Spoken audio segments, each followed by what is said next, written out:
like we might be in the ER. And so we're on the front line of talking to these employees who are really very stressed out, and allowing them to have tools and resources available to them and show them that how stressed out they are, and with deep breath, meditation, with various tool sets that they have within themselves that allows them to regroup, identify these issues, and move forward. Welcome to Business Ninjas, brought to you by WriteForMe, where you'll hear from business leaders who are out there growing their business and slaying it every day. Learn from the masters. Let's get started.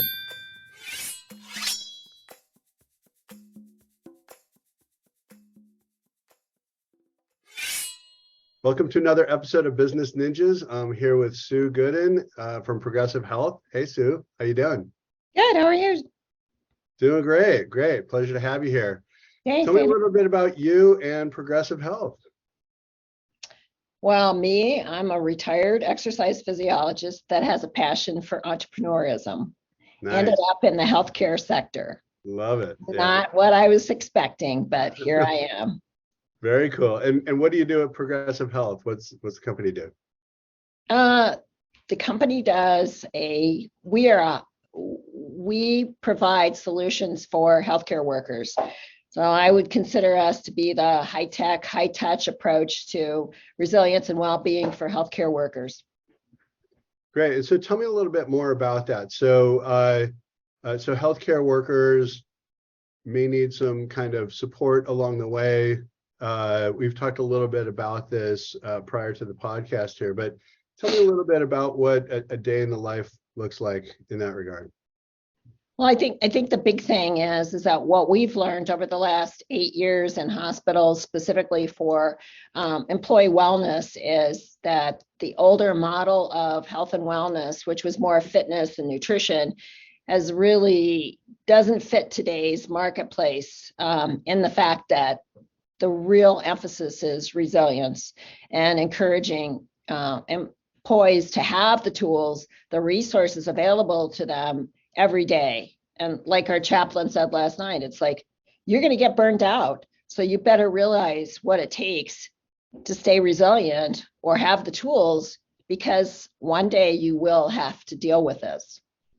Yeah. So burnout is obviously, with the great wide quitting that is happening, quiet Right. quitting and all this stuff that's going on, people are getting burned out, right? And so how do you help people from getting burned out or managing that resilience kind of effect for themselves? Well, I think the big thing has been that our ability to let me step back. When we originally started, we really assessed the population. We had our main hospital, which we started 8 years ago, has 1,800 employees. So we really assessed the needs of what were their concerns, how did they want us to evolve the programs. And so that's how it became more resilience based. So from that, we created a wellness lounge where in the first 6 months, we were getting 500 employees to this lounge. This Wow. lounge was a place for them to reset, regroup, and really give them a boost of energy, maybe possibly for the day. They have mechanical massage chairs. They're hosted by a health coach in there so that they're available to ask questions on any behavior change. And then we also had aromatherapy and other tools that people could use, but it was really a resource for them and a place for them to chill. Yeah, that's really important, especially in a hospital environment where it can be so stressful. I would imagine, and having worked in the healthcare space a little bit myself, I've seen this firsthand, is that you really need to have a program that helps you retain your employees. Right. So talk to me a little bit about employee retention and your Right. effect that your company has. Well, that's the name of the game. It's retention and engagement. And so because we do have MindBody and we have an app and we do a lot of assessments with employees.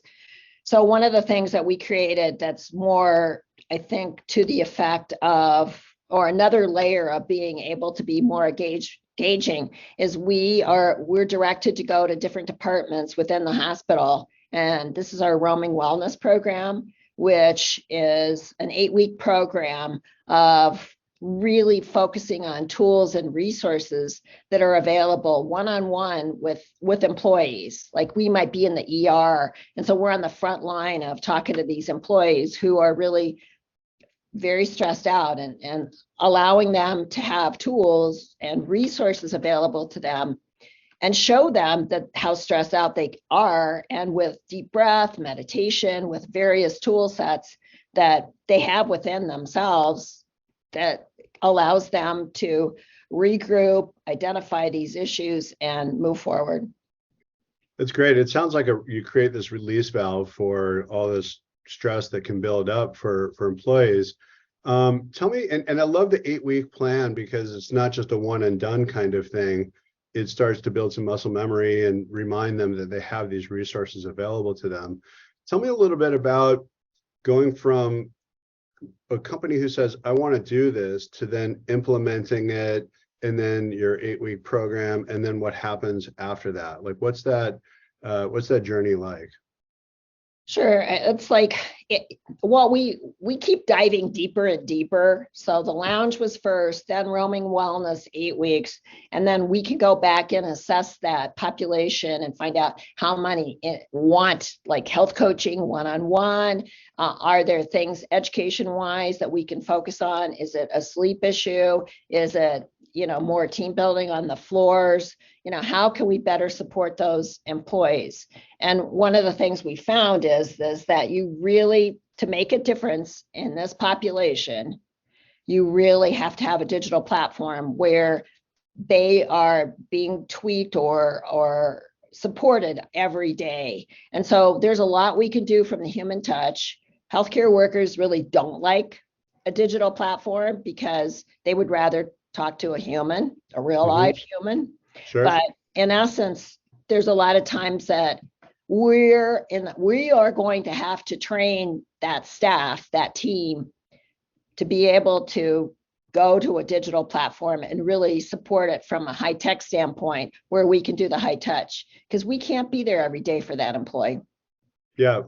And so what does the digital platform do? It sounds like it may have some kind of like analytics or data approach so that people can score their how they're feeling. Tell me a little bit more about that. Yeah, I think the big thing is it's what they call a pulse check, where that they actually are tweaked every day, or they're solicited every day to seeing how they're doing, and then various tools and techniques, whether it's deep breathing, relaxation, stretch breaks, things like that they can do.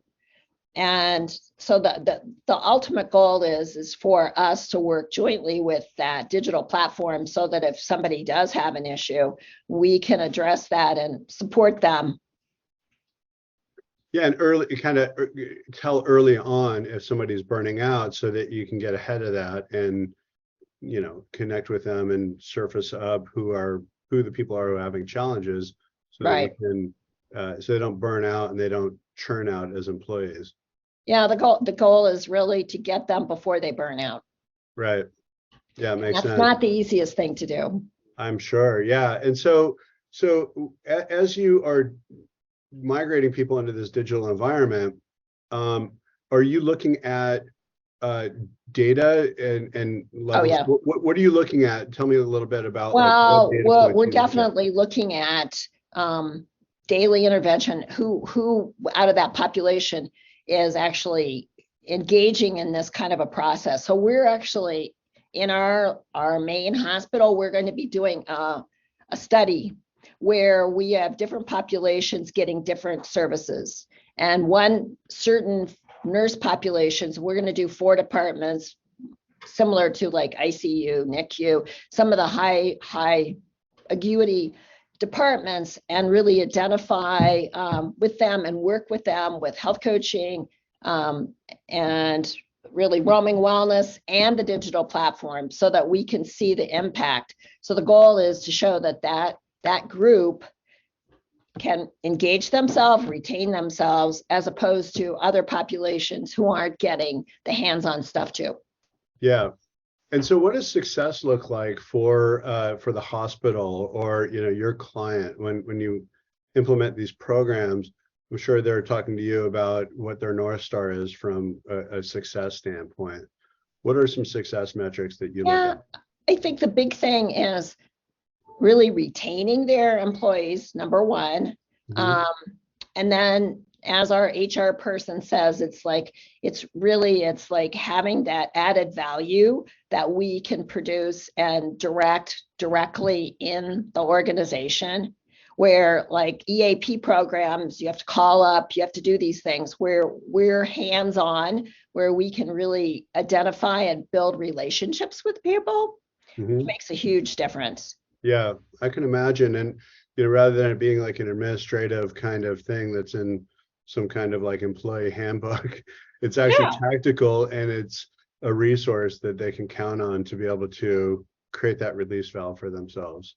Right. And it's a constant. I mean, we've learned so much over the last 8 years, and I'm sure we're going to learn lots more as far as how we can jointly work with a digital platform to really make it so effective that we have happy, healthy employees, Yeah, or happier and healthier.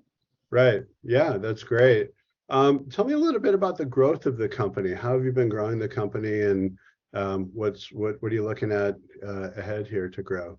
Well, I think the big thing is that we've been in an incubator situation. We've been in 4 hospitals to date. We've learned from each one of those hospitals. We've realized that each hospital is a little different in what they want and their desires and their goals and objectives. And so I think now that we have partnered with a digital platform, that we can really grow and take it out of our marketplace and do it on a national basis. So that's really our intent. Very exciting. That sounds great. Tell me a little bit about the origin story of the company. People love hearing origin stories of, Oh. Hey, I got an idea, to then going from 0 to 1 and going to market and building a staff. How'd you come up with the idea, and what's the origin story? Well, I guess because I was part of the employee wellness program at the hospital years ago. And so, but I think in that instance, that was the older format of wellness. And being an exercise physiologist, I really felt like exercise was the big thing.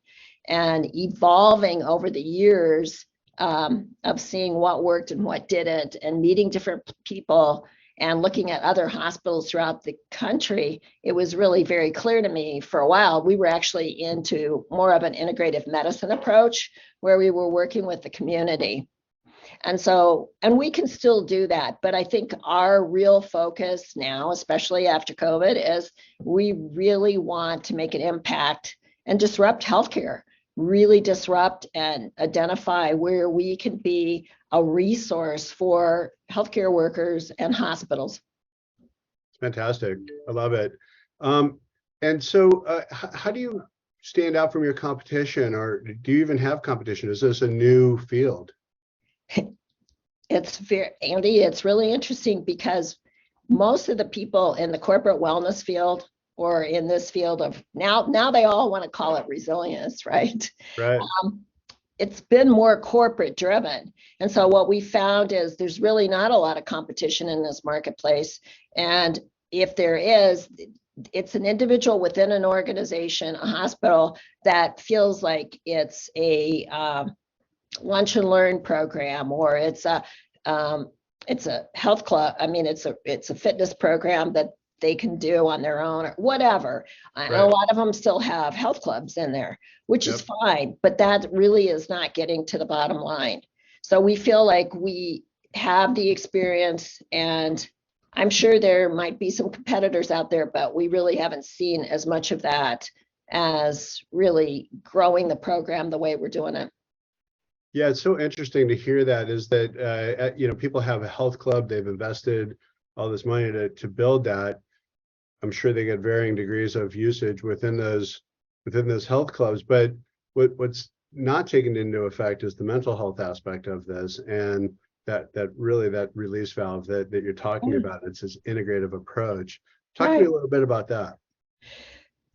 Totally. And I think what's really interesting is because we created it based around emotional and mental health as opposed to the fitness or the physical side of things, we actually got EVS workers, plant ops workers, people that would have never walked into a fitness center and sometimes cost the company more money because of they're not paid as much or their education level is not as high as some of the more sophisticated like nurses and doctors.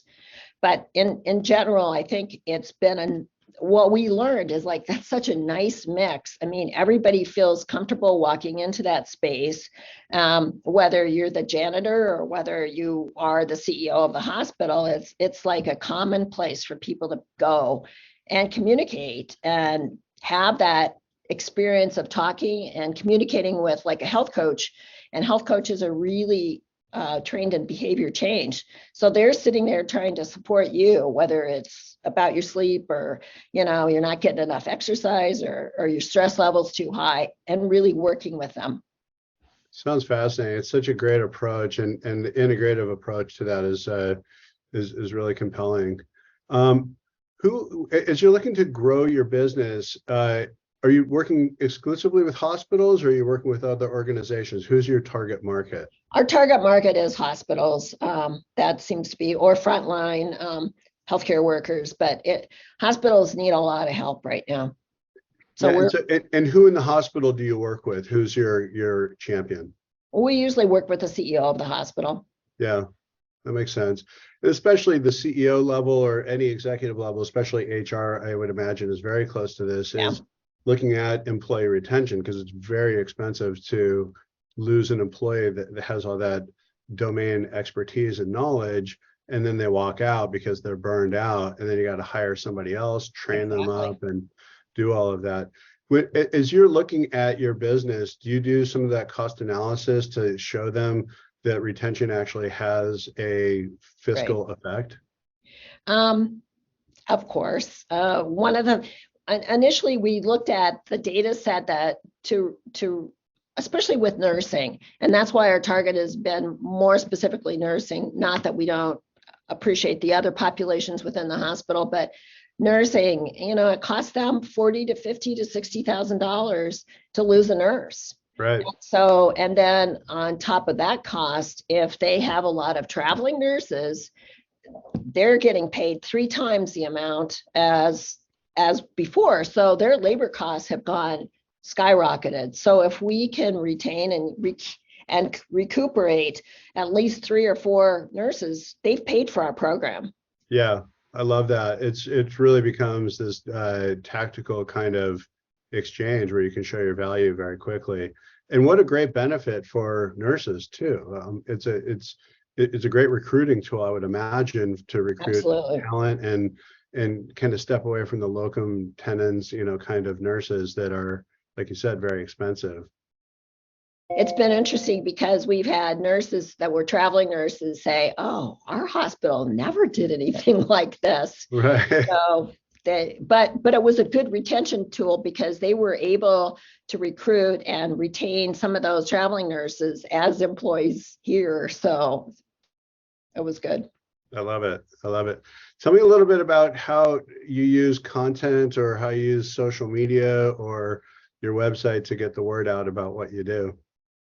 Not very well. Yeah. We've been in a growth situation, so we're in a small staff, so we've got limited resources.